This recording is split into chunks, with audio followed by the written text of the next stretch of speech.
Alô pessoal, aqui é o Velgas. Hoje é dia 28 de setembro de 2024.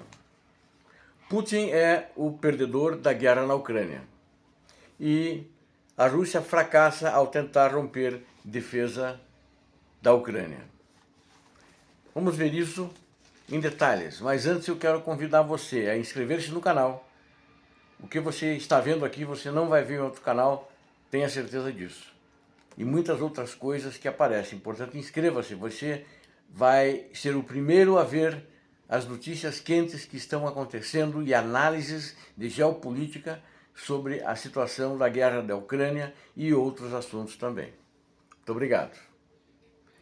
A vitória da guerra para a Ucrânia é os russos se retirarem de todos os territórios ocupados. Inclusive, vou destacar, não precisava, porque é da Ucrânia, inclusive da península da Crimeia.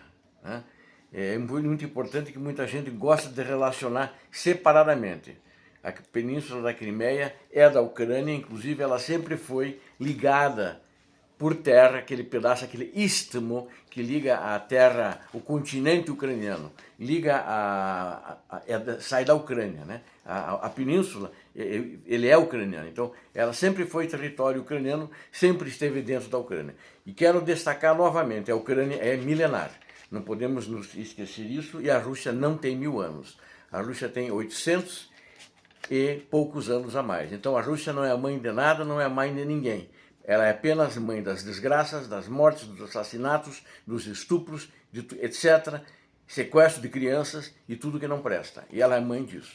Mas mãe de todas as Rússias não há, porque existe apenas uma Rússia. Essa Rússia que vocês conhecem, a Rússia de Vladimir Putin, a Rússia da antiga URSS e assim por diante. Isso, na minha análise, que eu acabei de falar, né? Não parece possível de acontecer rapidamente os russos se retirarem, tanto em combate, tanto quanto em situação negociada. Vai ser uma situação aparentemente difícil. Assim como os russos não vão conquistar a Ucrânia, né? Acredito que o ditador russo tinha essa intenção no início, mas agora já indo para o terceiro ano de guerra na Ucrânia, com certeza ele já tirou isso da cabeça dele, né? E agora devemos considerar, a Ucrânia ainda considera uma vitória a retirada dos inimigos russos do território ucraniano e acha que a partir daí pode se concretizar um plano de paz. Então, nós temos aí uma situação em que o ditador russo está perdendo a guerra. Por que ele está perdendo a guerra? Primeiro, pelas perdas humanas, né? Ontem já chegamos a 650 mil o número de baixas da Ucrânia, ou seja, da Ucrânia não, perdão, 650 mil o número de baixas da Rússia. Perda de material bélico, perda de territórios, inclusive, ele está perdendo Kursk, grande parte do território de Kursk, né? E assim por diante. Além das perdas econômicas por causa dos bombardeios que a Ucrânia está fazendo com drones em profundidade dentro da Rússia. Portanto, ninguém está ganhando essa guerra. Eu diria, a Ucrânia também não está ganhando essa guerra. Está uma guerra de impasse, as duas partes duelando e as duas partes tentando conquistar, ou pelo menos a Rússia tentando conquistar mais território rapidamente para ficar mais forte na negociação e dizer, não, o que eu conquistei eu quero para mim. Que eu acredito que ela não vai conseguir isso porque está faltando dinheiro. A Rússia não tem dinheiro para sustentar nenhum tipo de reconstrução depois, inclusive dentro da Rússia, né? Inclusive eles já estão bombardeando as casas, em curso as casas dos próprios russos e fazendo vítimas. Eles não vão ter dinheiro nem para reconstruir isso, nem para financiar, né? E existe ainda, a par de tudo isso, dessa guerra, que eu acredito que o Putin é o grande perdedor, o Zelensky, o presidente da Ucrânia, tem uma grande preocupação, a mudança, provável não vai mudar de qualquer jeito, do presidente nos Estados Unidos da América, que se o Trump ganhar, e ele diz que vai terminar a guerra em 24 horas, não vai terminar em 24 horas, é um assunto muito complexo, mas ele vai talvez chegar a um acordo de paz mais ou menos rapidamente, que não interessa a Ucrânia, talvez a Ucrânia até aceite assinar, mas a gente já sabe, na minha opinião, não vai ser um acordo de paz sustentável a longo prazo, que é isso que precisa acontecer. Um acordo de paz tem que ser sustentável. Embora que vai haver muita oposição dentro da Ucrânia, o presidente Zelensky tem que tomar cuidado, porque o povo ucraniano não quer que o território que os terroristas russos ocuparam seja entregue a eles para um acordo de paz. Essa foi feita uma pesquisa e os ucranianos, a maioria dos ucranianos acha que esses territórios, por causa disso que eu destaquei, incluindo a península da Crimeia, tem que ficar com a Ucrânia. E a vontade do ditador russo, ele tem a vontade de continuar com a guerra, né? Pelo menos é o que ele fala, mas está muito na retórica e pela destruição que a Ucrânia causou na Rússia, né? Seja na economia, na logística, na parte militar e na economia, essa guerra a Rússia não tem mais como continuar, e mesmo porque o dinheiro está micando. Já na economia real, que não é a economia de guerra, já começa a faltar dinheiro para a população, para o povo russo em geral. Por outro lado, Putin degradou a estrutura energética da Ucrânia com seus bombardeios, né? E também destruiu muitas cidades. Não assim como Trump falou de uma maneira cínica, que ele disse que toda a Ucrânia está destruída, isso é mentira, mas destruiu muitos prédios, muitas casas, e na linha de frente, no teatro de operações, efetivamente, ele destruiu cidades inteiras, né? Que são hoje cidades e vilas fantasmas. E isso parece que não iria acontecer, mas aconteceu essa destruição toda, né? E os aliados ocidentais já estão se reunindo para ajudar na reconstrução da Ucrânia. Eu acho que a Ucrânia vai ter, pelo menos a parte de infraestrutura, uma grande ajuda do Ocidente, né? Pelo menos os países da OTAN e aliados que já se comprometeram. Mais de 30 países já assinaram um acordo para isso. E para a Ucrânia hoje é muito importante que Biden libere mísseis de longo alcance. Então está existindo essa discussão também. E isso aí enfraquecerá mais o presidente da Rússia, o ditador russo vai ficar muito mais fraco. E isso de fato vai mudar a dinâmica da guerra.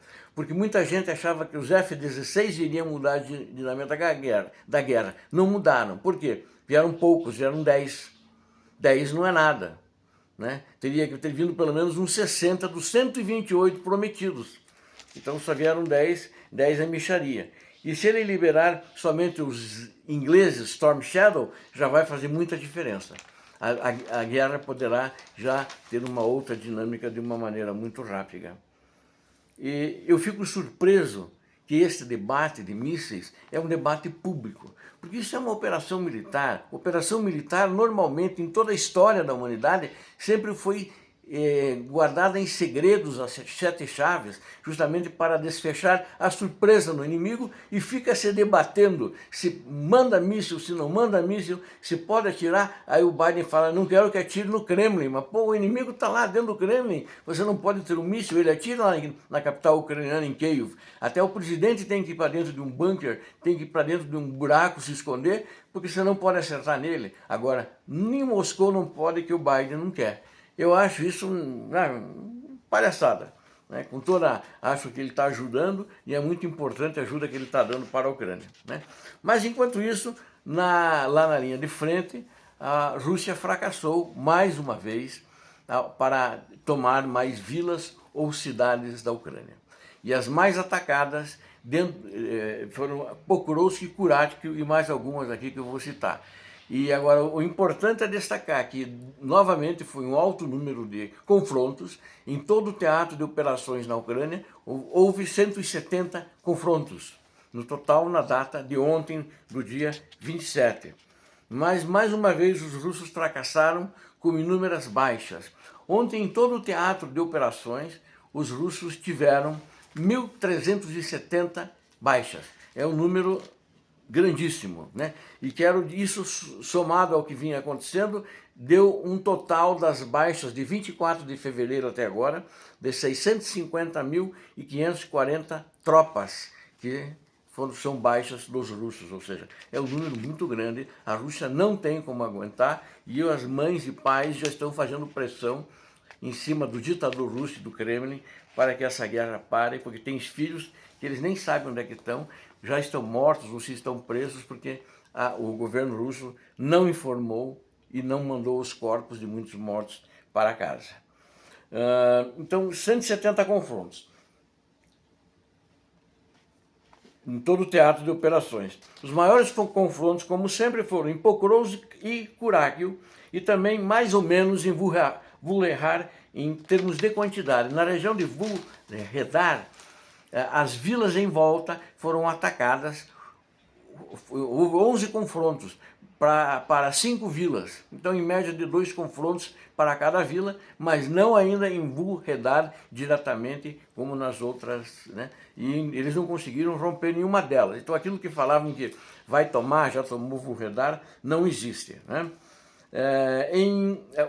Agora em Pokrovsk aconteceram 47 confrontos, em Kurákio aconteceram 26 confrontos, todos repelidos. Quer dizer, os 170, todos no teatro de operação, foram repelidos. Aí teve mais Liman, 14 vezes, Kupiansk, 16 vezes, na região de Vuhledar já falei, Kharkiv 6 vezes, Kramatorsk 9 confrontos, em Toretsk 6 confrontos, entre muitos outros que tiveram em todo o teatro de operações. Eu falei os maiores confrontos que houveram e, sem dúvida nenhuma, os russos não levaram a melhor e não vão levar a melhor com a Ucrânia.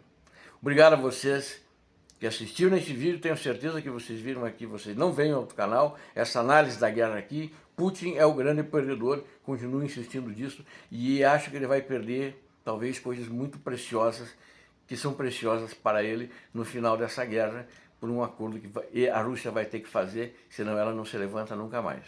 Obrigado a vocês que assistiram esse vídeo, conto com vocês, inscrevam-se no canal, é muito importante.